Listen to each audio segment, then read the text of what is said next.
Денешниот пазарен ден во Виница преку призмата на цвеќето во присрет на осмомартовското одбележување и жени и мажи денес се фокусираа во изборот на пролетното цвеќе, претежно пензионери.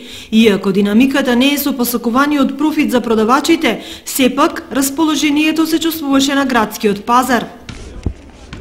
Се трошат баш за 8 март, сега се трошат. Момент.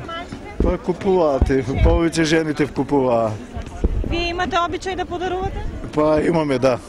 На 8 март само на 8 март и пред 8 март. Многу, да. Како се троши денес природното цвеќе?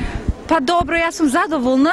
Мислам дека 8 март најубав поклон е природно цвеќе. И се троши, гледам дека луѓето се заинтересирани за природното цвеќе. Па се знае за мојата сопруга. Редовно за 8 март? Секако, секоја година. И еве според вас, треба ли да се одбележува и да се подарува на овој ден? Па нешто најдобар поклон за женскиот свет е цвеќето.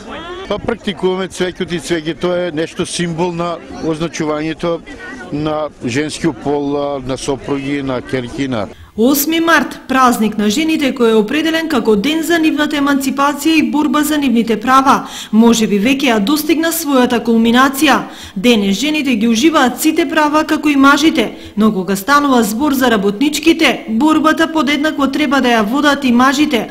А не случајно се погласни се и нивните желби, еден ден во годината да биде посветен на нив, иако веќе во меѓународни рамки има ден на таткото, но не и ден на мажите. Па слушај, то неки си определат мажите, ние како мажи треба да си определиме ден како што се определили жените.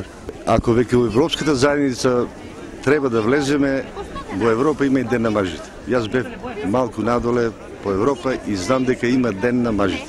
А Македонија нека одлучи кој ќе биде тој ден.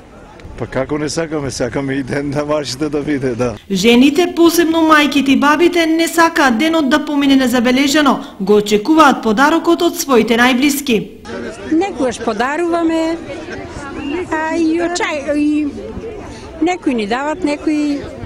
Сакате ли да добиете поклон за тој ден, искрено? Па искрено многу не очекуваме, од децата си очекуваме, од друг. Па ви, ја мислам најдобро е цвеќе. Едно свежо цвеќе, поклон, по тоа подобро нема. Сакали ли да добиете? Да, секоја. И мислам дека и јас би сакала природно, нешто природно, цвеќе, поклон. Вработените во поголемите фирми задолжително одат на заеднички ручек и забава, а младите дами едва и чекаат прилика да заминат на патување некаде исклучиво во женско друштво. Секој прво според можностите, а во втор план се желбите. Суштинското значење на денот и поводот за одбележување воопшто ни не се предмет за дискусија. 8 март кај нас, без пардон, е ден за забава,